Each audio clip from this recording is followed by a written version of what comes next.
Namaskaram everyone. So my name is Puneet Kansara and by profession I am a software engineer working for a multinational company. I have been into this spiritual world since a couple of years and have gained a bit of knowledge into it. So I want to talk about the topic of mantras. So let's start with what are mantras. So mantras are certain carefully chosen words by, if we talk about the Vedic mantras, they are carefully chosen words by the rishis and mostly in Sanskrit, and they are particularly used for invoking a certain god. Now, if we look at a scientific way of looking at mantra, then mantras are vibrations. When we speak certain word, it creates a certain vibration. Studies have found that when we chant Om mantra,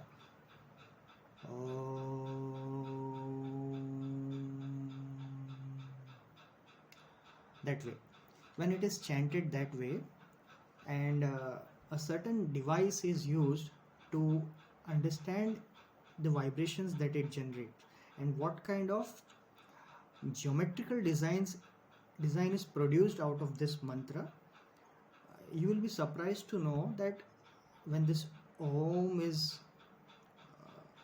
passed through that device, it creates a Shri Yantra, which is used particularly for the puja of Shri Mahalakshmi Mata. So when Om is chanted and passed through that device, a geometry of Shri Yantra is created. So definitely they have their own effect. Each mantra has its own effect. Now let's talk about what are the types of mantras. So mantras are of we can say they can be Vedic mantras. Now Vedic mantras are referred from the Rig Veda, Yajur Veda.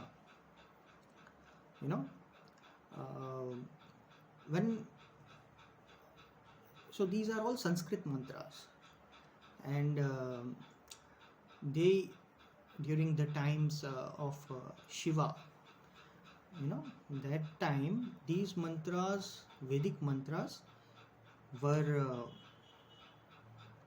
in Hindi we say they were kilit. Kilit means blocked by Shiva. Why they were blocked? So that in Kali Yuga people don't misuse them, because at that time huge amount of things were done through mantras. In that era, everything, the problems were solved using mantras, Mantra Siddhis. Now there is another type of mantra called Shabar mantra. So sorry, I missed out on saying when these Vedic mantras were blocked or done kilit by Shiva, so Parvati Mata said that I am worried about the Kali Yuga, that what will happen with them, how will they solve the problems. So in the benefit for everyone in the Kali Yuga, Shiva spoke certain mantras.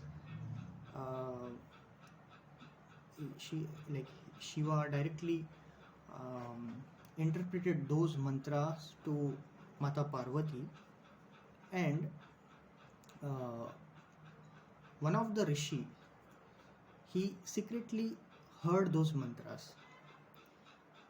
I mean, it was one-to-one conversation between Shiva and Mata Parvati, but then a rishi heard these mantras somewhere, in the background, and he released them. He released them for the betterment of the others. So these mantras were called as Shabar mantra. Shabar mantras are very effective, faster, and intense. I mean, when we compare the Vedic mantra and Shabar mantra, definitely Vedic mantras will take a lot of time to become Siddha. But Shabar mantras it will take less time and it will produce the effect.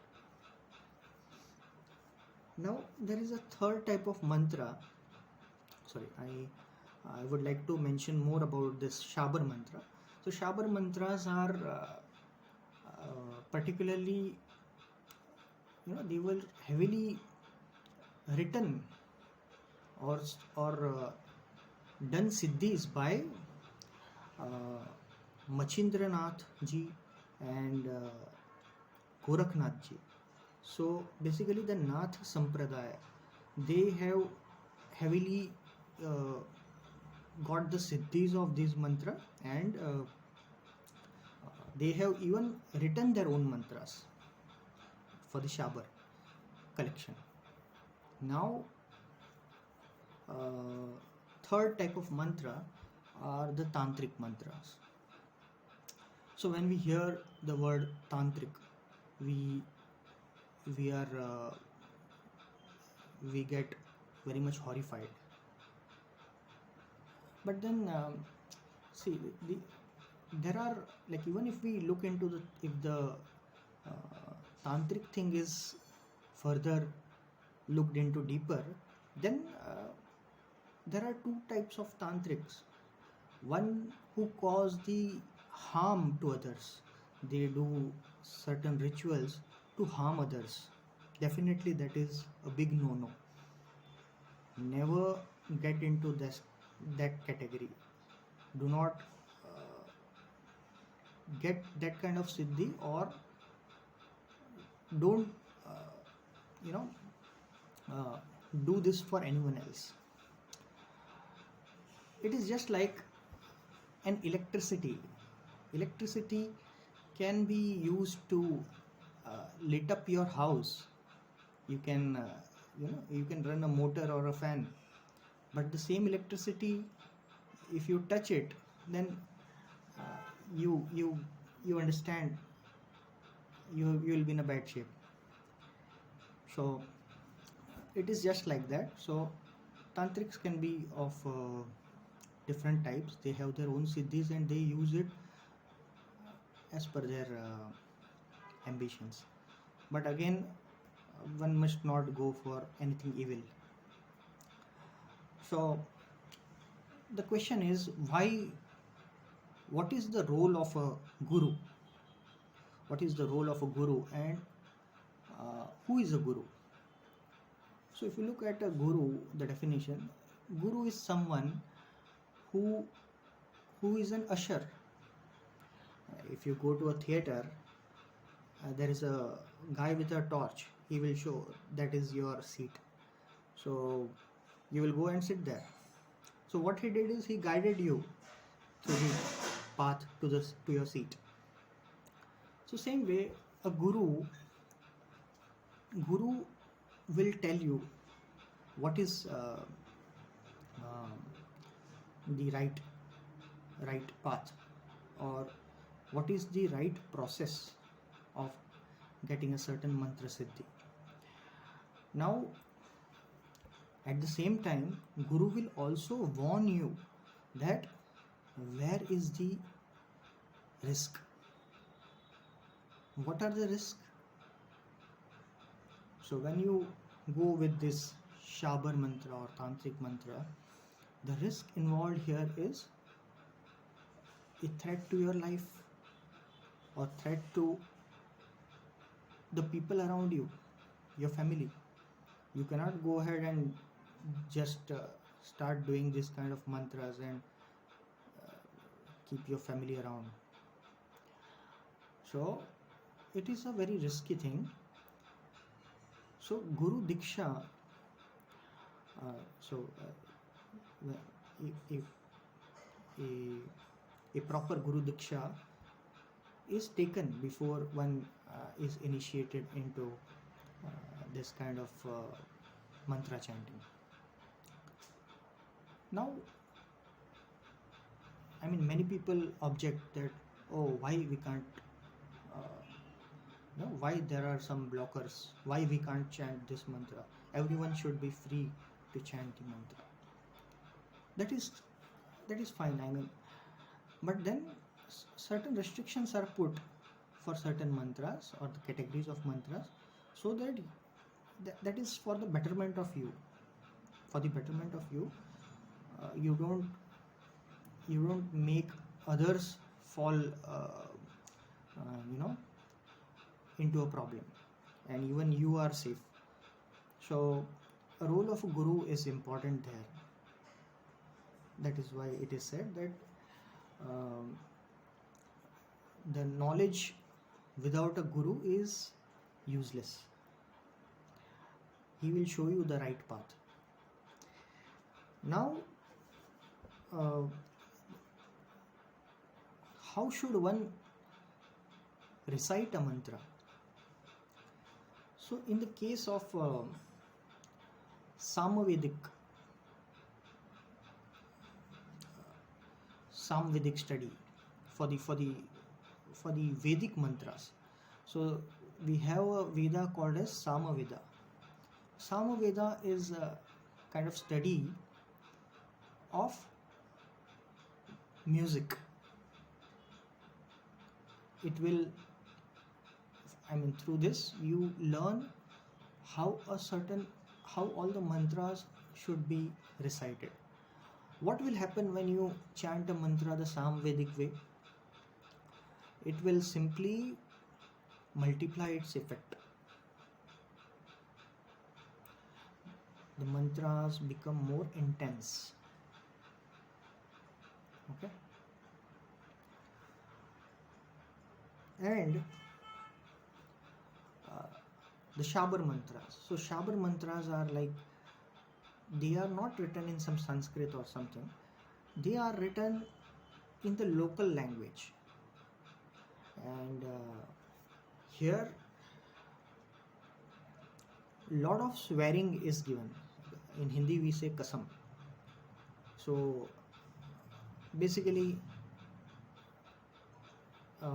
those kind of mantras, Shabar mantras, are spoken by the Guru to his disciple in his ears. And those mantras, they will be very weird to understand. Like, there is no kind of proper meaning associated with that mantra. Simply it will be giving some kind of swears, kasam, to the god to do a certain work.